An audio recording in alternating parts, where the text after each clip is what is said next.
आप सभी का स्वागत है आपके अपने ही चैनल मास साहब की पाठशाला। अगर आप बेसिक शिक्षा में कार्यरत हैं, चाहे आप शिक्षा मित्र हैं, अनुदेशक हैं, कुछ भी हैं, तो आपकी ड्यूटी लगना निश्चित है और आपको ये तैयारी करनी है। या तो आप पीठासीन होंगे या P1 होंगे, P2 होंगे या P3 होंगे, और कौन से लिफाफे में क्या रखना होता है, किसका क्या काम होता है, ये सब कुछ हम डिस्कस करेंगे इस वीडियो में डिटेल से। आपके सारे कॉन्सेप्ट क्लियर हो जाएंगे। देखिए, ये नोटिफिकेशन है राज्य निर्वाचन आयोग उत्तर प्रदेश का। इसमें देखिए, जो इलेक्शन होने हैं वो 4 चरण में होने हैं। प्रथम चरण, द्वितीय, तृतीय और चतुर्थ। और इसमें क्या है कि जो 18 मंडल हैं उनमें से मोस्ट प्रोबेबली हर एक चरण में एक एक जनपद को लिया गया है। तो अगर कार्मिक की कमी पड़ती है जनपदों में, तो उसके जो पड़ोस वाले जनपद हैं उनमें से भी बुलाए जा सकते हैं। जैसे मान लीजिए ये आगरा है। आगरा में पहले चरण में जो 15 अप्रैल को इलेक्शन होगा वो आगरा में होगा। फिर उसके बाद में 19 अप्रैल को होगा वो मैनपुरी में होगा। फिर 26 अप्रैल को फिरोजाबाद में और 29 अप्रैल को मथुरा में। तो एक समय में मोस्ट प्रोबेबली एक मंडल से एक जनपद को ही लिया है। एक आध एक्सेप्शन को छोड़ दें तो अलग बात है। जैसे बागपत और गौतम बुद्ध नगर ये छोटे छोटे ज़िले हैं, तो इनको एक साथ ले लिया है, या बुलंदशहर हापुड़ को एक साथ ले लिया है, कुछ छोटे ज़िलों में मिला के। और सबकी जो मतगणना है वो 2 मई को एक साथ होगी। और इसमें ये पड़ा हुआ है कि कब कब नामांकन होना है, कब नामांकन पत्रों की संवीक्षा होनी है, उम्मीदवारी वापस लेने का दिनांक, प्रतीक आवंटन का दिनांक, मतदान का दिनांक, बस समय। तो मतदान का दिनांक जब होता है तो उसका समय होता है 7 से लेकर 6 बजे तक है। ये 7 बजे से लेकर 6 बजे तक मतदान का दिनांक और समय है। 6 बजे तक अगर कोई भी वोटर वोट डालने आता है तो आप उसको मना नहीं कर सकते हैं, 6 बजे से पहले बंद नहीं कर सकते। मतगणना का दिनांक व समय ये हो गया 8 बजे से कार्य की समाप्ति तक। 2 टाइप की ट्रेनिंग होती हैं। पहले जब आप जाओगे तो आपके पास में सबसे पहले लेटर आ जाएगा। पीठासीन अधिकारी होंगे आप, प्रथम मतदान अधिकारी P1, द्वितीय मतदान अधिकारी P2 या तृतीय मतदान अधिकारी P3। फिर उसके बाद में जब दूसरा चरण आता है तो दूसरे चरण में हो सकता है कि दोनों ट्रेनिंग एक साथ ही हों, क्योंकि कम समय है। तो दूसरे जब ट्रेनिंग होती है तो उसमें आपको पोलिंग पार्टी अलॉट हो जाती है। 4 जो आपके दल के लोग होते हैं, पीठासीन अधिकारी, प्रथम मतदान अधिकारी, द्वितीय मतदान अधिकारी और तृतीय मतदान अधिकारी। देखिए, जिस सीरीज में है उसी सीरीज से इसमें जिम्मेदारी होती है और उसी के हिसाब से आपको मानदेय मिलता है। जो मतदान दल होता है उसमें 4 लोग होते हैं। पीठासीन अधिकारी या प्रिसाइडिंग ऑफिसर कहते हैं इसको। ये जो मतदेय स्थल होता है और जो बूथ होते हैं उनका प्रभारी होता है। प्रथम मतदान अधिकारी या P1 निर्वाचन नामावली के चिन्हित प्रति एवं अमिट स्याही का प्रभारी। द्वितीय मतदान अधिकारी मतपत्र एवं एरो क्रॉस सील का प्रभारी। और तृतीय मतदान अधिकारी मतपेटी का प्रभारी। देखिए, मतदान प्रक्रिया के क्या क्या चरण होते हैं। पहले आपका मैंने बता दिया कि वो 2 ट्रेनिंग हो गई और आपके मतदान दल का गठन हो गया। जिस दिन आपको चुनाव में जाना है उस दिन आपको उसका रूट मिल जाएगा, बस संख्या मिल जाएगी आपको, और साथ में ही आपको कौन सा मतदान स्थल है आपका, वहाँ पे आपको वो आपका सारे लेटर में अलग से एक लेटर मिल जाएगा। इसके बाद में पहुँच जाएंगे, तब क्या काम करेंगे। मतदान दिवस पर मतदान शुरू होने के पहले क्या काम करना है आपको, और शुरू होने पर क्या काम करने हैं, और मतदान के दौरान क्या करने हैं काम आपको, और मतदान समाप्ति पर क्या करना है, और पोलिंग पार्टी की कलेक्शन सेंटर पर वापसी पर क्या काम करना है। मतलब जहाँ पे भी आपने शुरुआत करी थी, जहाँ से आप बस में बैठे थे या जिस भी व्हीकल में बैठे थे, और वापस जब आए तो आपको क्या करना है, उसके बाद ही आप जा सकते हैं। पार्टी संख्या मिल जाएगी आपको। उसके बाद में आपको क्या काम करना है। पहला यहाँ से स्टार्टिंग होती है सबसे पहले प्रशिक्षण कार्यक्रमों में प्रतिभाग करना है आपको, और मतदान प्रक्रिया कैसे होती है उसकी पूरी जानकारी लेना है। बैलेट बॉक्स कैसे खोलना है, सील करने के क्या तरीके हैं, मतपत्र लेखा और पीठासीन अधिकारी की डायरी भरने के तरीके को सीखना है। P1 वाले ये न सोचें कि पीठासीन अधिकारी को करना है तो हम नहीं सीखेंगे, क्योंकि अगर पीठासीन अधिकारी किसी भी अगर कंडीशन में उसकी तबीयत खराब हो जाती है या कुछ भी हो जाता है तो सारा दायित्व तो P1 पे पहुंच जाता है। तो P1 भी साथ में इस चीज़ की तैयारी करते रहे। मतदान समाप्त होने के बाद मतदान सामग्रियों को जमा करने हेतु सामयिक एवं असामयिक लिफाफों को तैयार करने की जानकारी, कौन से लिफाफे में कौन से कलर के में क्या रखना है। पोलिंग पार्टियों के रवानगी के एक दिन पूर्व के कार्य, पहले क्या कार्य करने हैं। सबसे पहले ये देखते हैं कि पोलिंग पार्टियों के रवानगी के समय किए जाने वाले कार्य। तो जहाँ पे भी आपका सारी आपको सामग्री मिलने वाली है वहाँ पर आपको सुबह 8 बजे तक पहुँचना होता है। फिर डिस्प्ले के माध्यम से अपने मतदेय स्थल, सेक्टर, जोनल मजिस्ट्रेट, वाहन आदि की जानकारी प्राप्त करना होता है। फिर निर्धारित काउंटर से सामग्री प्राप्त करना और सामग्री को चेक करना। चेक लिस्ट दी होती है, पेपर होता है, उसमें लिखा होता है कौन कौन सी सामग्री आपके पास में हो। उस चेक लिस्ट के अनुसार आपको वहीं पे ही सामग्री चेक कर लेनी है। मुख्य मतदान सामग्री और उसको चेक करने का तरीका। सबसे पहले मतदाता सूची। मतदाता सूची देखिए इसमें क्या लिखा हुआ है, पेज 1 से लेके 30 तक। तो आपको पूरे सारे के सारे पेज चेक कर लेने हैं। 1 से लेके 30 तक होने चाहिए, वो बीच में कोई कटा फटा नहीं होना चाहिए, मिस प्रिंट नहीं होना चाहिए, कहीं पे छुटा हुआ नहीं होना चाहिए। और जिस मतदान केंद्र और मतदान स्थल की आपको ड्यूटी मिली है वो उसी की लिस्ट है कि नहीं है, दूसरे की तो नहीं है। मतपत्र होने चाहिए आपके पास में, जैसे ये ग्राम पंचायत सदस्य का नमूना मतपत्र दिया हुआ है, जैसे आम बना हुआ है, पेंसिल देखिए जो हिंदी में लिखा हुआ है, और ये देखिए नीचे ये उर्दू में लिखा हुआ है। सदस्य ग्राम पंचायत ये 2015 का है, 2015 का है, 15 में हुए थे इससे पहले इलेक्शन। एरो क्रॉस सील, ये एरो क्रॉस सील होंगी, पर्याप्त मात्रा में होंगी। मान लीजिए एक टूट जाती है, कुछ भी हो जाता है तो आपके पास में दूसरा उपलब्ध रहे। ये स्वास्तिक का साइन बना होगा।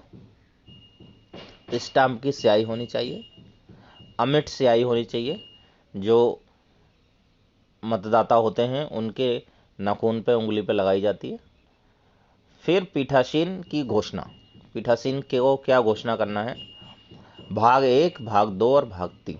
भाग 1 कब गए, मतदान शुरू होने के पूर्व की घोषणा। फिर भाग 2 मतलब द्वितीय मतपेटी प्रयोग की घोषणा, और मतदान समाप्त होने की घोषणा। मतदान सामग्री और मतदान टोली के सभी सदस्यों के साथ निर्धारित बस में बैठ गए, फिर मतदेय स्थल के लिए प्रस्थान कर गए। जब मतदेय स्थल पर पहुंचेंगे तो हमें क्या निरीक्षण करना है कि जो वहाँ पे वोटिंग कंपार्टमेंट बने होंगे, हर एक बूथ में बने होंगे जहाँ पर वोटर्स वोट डालेंगे, तो वोटिंग कंपार्टमेंट सही है कि नहीं है, वहाँ से किसी को दिख तो नहीं रहा है, या फिर ऐसा तो नहीं है कि अगर थोड़ी सी हवा चली तो वो उड़ गए, प्रॉपर फिक्स है कि नहीं है, ये आपको चेक करना है वोटिंग कंपार्टमेंट को। मतदाता के आने जाने का रास्ता चेक करना है कि किधर से आएगा किधर जाएगा। मतदान कार्मिकों के बैठने की व्यवस्था को चेक करना है कि प्रॉपर तरीके से टेबल हैं कि नहीं है, P1 P2 P3 कैसे बैठेंगे। मतदान सामग्री को पुनः एक बार चेक करना। तो जो मतदान सामग्री को आपने वहाँ पे जहाँ से मिली थी वहाँ पे चेक किया था, अब आपको एक बार मतदेय स्थल पर भी पहुँच के चेक करना है। मतपत्र के पीछे सुवेदक चिन्ह की मोहर लगाना और प्रविष्टि को भरना। तो जितने भी मतपत्र हैं उनके पीछे ये सारा चीज़ें भरनी है आपको। सदस्य ग्राम पंचायत एवं ग्राम प्रधान के जो सुवेदक चिन्ह की मोहर लगानी है यहाँ पे, और सदस्य क्षेत्र पंचायत और जिला पंचायत के पे लगानी है। विभिन्न लिफाफों प्रपत्रों पर पूर्व निर्धारित विवरण लिखना। पूर्व निर्धारित विवरण आपको लिखना है, इसमें आपको क्या क्या भर लेना है, जैसे मतदान स्थल की क्रमांक और उसका नाम, मतदेय स्थल का क्रमांक और उसका नाम, ब्लॉक और आपका जिला, तहसील, जो भी पूर्व निर्धारित चीज़ें हैं वो आपको पहले भर लें और अपना काम टाइम से करते रहें, नहीं तो बाद में समस्या होगी। फिर उसके बाद में इन अभिलेखों को लगाना है। मतदाता सूची देख लेनी है आपको, आने जाने का रास्ता लगाना है, पेपर पर लिख के या प्रिंटेड होगा तो उसको चिपकाना है, ये आने का रास्ता है ये जाने का रास्ता है। निर्वाचन लड़ने वाले उम्मीदवारों की सूची लगानी है, मतदान पहचान का पंपलेट लगाना है और वार्डवार मतपत्र को रखने के लिए वार्ड का विवरण लगाना है। फिर क्या होता है, रात में यूजली सेक्टर मजिस्ट्रेट आते हैं या दूसरे दिन सुबह आते हैं, मोस्ट प्रॉब्ली रात में आ जाते हैं, वो भी चेक करने आते हैं। तो सेक्टर मजिस्ट्रेट आने पे मानदेय प्राप्त करना, सारे लोगों का मानदेय लेना है। यदि कोई मतदान सामग्री कम हो या खराब हो तो उसकी लिखित सूचना पहले से बना लेनी है आपको। जब वो सेक्टर मजिस्ट्रेट आएंगे तो उनको लिखित सूचना दे देनी है, अपना मोबाइल नंबर देना और उनका प्राप्त करना। अब विशेष ध्यान दें, क्या विशेष ध्यान रखना है आपको?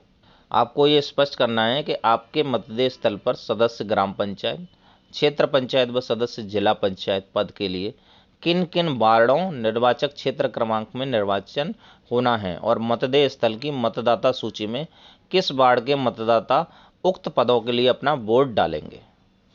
वार्डवार मतपत्र रखने के लिए विवरण तैयार कर द्वितीय मतदान अधिकारी के मेज पर चस्पा करना है।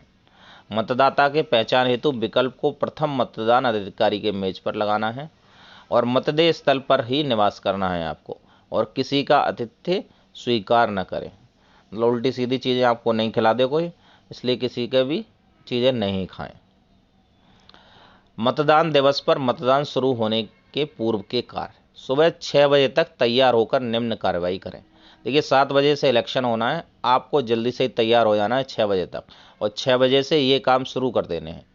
नहीं तो क्या होता है कि एमएलए एमपी के जो वोट पड़ते हैं उनमें इतनी संख्या नहीं होती है, लेकिन प्रधानी के और जो ये ग्राम पंचायत के लोकल लेवल के जो वोट होते हैं उनमें 70 से 80% या कहीं कहीं 90% भी पोलिंग होती है, तो आप वो समय पर नहीं करवा पाएंगे और फिर टेंशन हो जाएगी आपको बहुत ज़्यादा। तो सामग्रियों का प्रदर्शन, मतदाता सूची, निर्वाचन लड़ने वाले उम्मीदवारों की सूची, पीठासीन अधिकारी मतपत्र के पीछे लगे सुवेदक चिन्ह के नीचे पूरा हस्ताक्षर करें। एजेंट की नियुक्ति प्रपत्र 24 पर। अब देखिए क्या है, जितने भी लोग लड़ रहे हैं उनके एजेंट होंगे, तो उनके एजेंट की नियुक्ति कर देनी है आपको। प्रपत्र 24 होगा उस पर। सुबह 6:30 बजे मतपेटी की तैयारी आपको कर लेनी है। ये मतपेटियां हैं, इनकी आपको तैयारी कर लेनी है। सुबह 6:50 पर अपनी अपनी सीट पर आवश्यक मतदान सामग्री के साथ बैठ जाना है। एजेंट को मतदाता सूची, मतपेटी, मतपत्र का नंबर, ग्रीन पेपर सील का नंबर नोट करा देना है। मतदान के प्रारंभ होने से पूर्व प्रपत्र 25 पीठासीन अधिकारी की घोषणा, प्रतिज्ञा कर लेनी है कि हम मतदान की गोपनीयता बनाए रखेंगे और इसे बनाए रखने में सहयोग करेंगे। उल्लंघन के दोषी पाए जाने पर 3 माह का कारावास या जुर्माना दोनों से दंडित होगा। जितने भी एजेंट हैं और जितने भी मतदान करवा रहे हैं उनको करनी है। 7 बजे मतदान प्रारंभ हो गया। अब मतदान प्रक्रिया कैसे चलती है इसको संक्षिप्त में देखेंगे। मतदाता की पहचान कैसे करनी है, देखिए इनमें से कोई भी प्रूफ लाएगा वो, तो उसकी पहचान करनी है। भारत निर्वाचन आयोग द्वारा निर्गत मतदाता पहचान, जिसको आईडी कार्ड कहते हैं गांव में ज़्यादातर लोग, ई-पिक या आधार कार्ड हो या पासपोर्ट हो, ड्राइविंग लाइसेंस, आयकर पहचान पत्र मतलब पैन कार्ड। तो ये प्रथम मतदान अधिकारी के P1 के काम हैं कि वो इनमें से कोई भी प्रूफ चेक करके मतदाता की पहचान कर सकता है।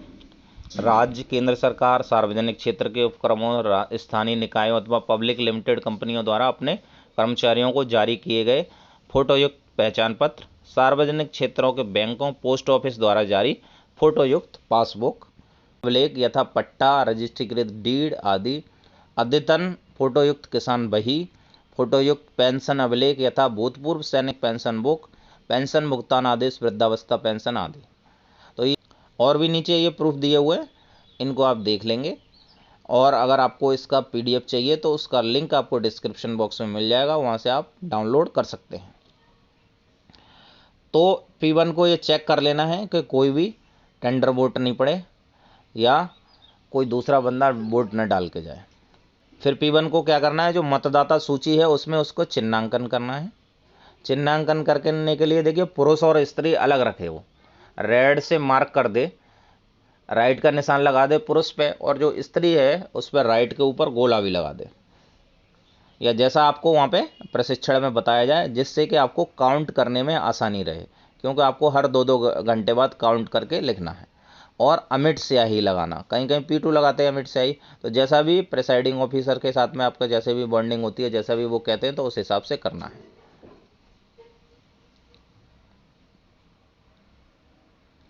फिर P2 का क्या कार्य रहता है कि मतपत्र जारी करना, मतपत्र मोड़ना और एरो क्रॉस सील को चेक करना। फिर P3 का काम रहता है कि वोटिंग कंपार्टमेंट में मत का अंकन और मत पेटिका में मतपत्र का डालना। मतदान के दौरान आने वाली विशेष परिस्थितियाँ, तो ये सारी चीज़ें परिस्थितियाँ ये डिटेल में मिलेंगी, इनको आप पढ़ लेंगे। इसका आपको लिंक डिस्क्रिप्शन बॉक्स में मिल जाएगा। मैंने ये जो जनरल चीज़ें थी वो आपको बता दी हैं। P1 P2 P3 के क्या है, चैलेंज वोट होता है, टेंडर वोट होता है, 5 रुपये का देना है, फिर उसको वेरीफाई करवाना है, बहुत सारी चीज़ें होती हैं। अगर मैं बताने चलूँगा तो ये 1 घंटे में भी पूरा नहीं होगा, 2 घंटे में भी पूरा नहीं होगा, क्योंकि ये बहुत बड़ी ट्रेनिंग का पार्ट है। देखिए, प्रथम मतदान अधिकारी को कहाँ पर साइन करने हैं और उसको क्या ध्यान रखना है। मतदाता सूची में दर्ज कुल मतदाताओं की संख्या, तो वो पुरुष लिख लेंगे और महिला लिख लेंगे और यहाँ पे योग। अब मतदान करने वाले मतदाताओं की संख्या, पुरुष कितने मतदान किया, महिला ने कितने किया और योग, और यहाँ पे प्रतिशत लिखना है और यहाँ पे साइन करने। और उनको हर 2-2 घंटे बाद में पड़े मतों की संख्या को लिखते रहना है। 7 से 9 बजे तक कितने पड़े, 9 से 11, 11 से 1, 1 से 3, 3 से 5, और आगे एक भी कॉलम और बना सकते हैं या 3 से 6 कर सकते हैं इसको। वैसे 6 बजे तक का समय है। ये पीठासीन अधिकारी की डायरी है। पीठासीन अधिकारी अपनी डायरी में सब कुछ लिखेंगे।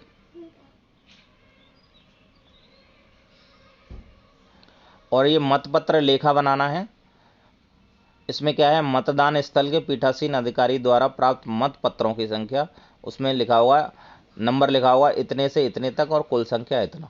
उपयोग में न लाए गए मतपत्रों की संख्या, उनका नंबर लिखा हुआ इतने से इतने तक और कुल संख्या इतनी। प्रयोग में लाए गए मतपत्रों की संख्या, रद्द किए गए मतपत्रों की संख्या और क्रमांक, निर्वित मतपत्रों की संख्या क्रमांक, और मुद्रक लेखन की त्रुटि के कारण रद्द किए गए मतपत्रों की संख्या क्रमांक। हस्ताक्षर पीठासीन अधिकारी के नाम व पदनाम और पार्टी संख्या, स्थान और दिनांक लिखना है। तो ये चीज़ मेन है, ये आपको बनानी है। देखिए, यहाँ पे एक चीज़ और नोट करने वाली है कि एक समय में एक ही मतदाता अंदर आएगा, लेकिन अगर कोई ऐसा निःशक्त है, दिव्यांगजन है या बड़ा बूढ़ा परिवार में है और जिसकी आंखों से नहीं दिखाई देता है या जो चल नहीं पाता है, तो उसके साथ में एक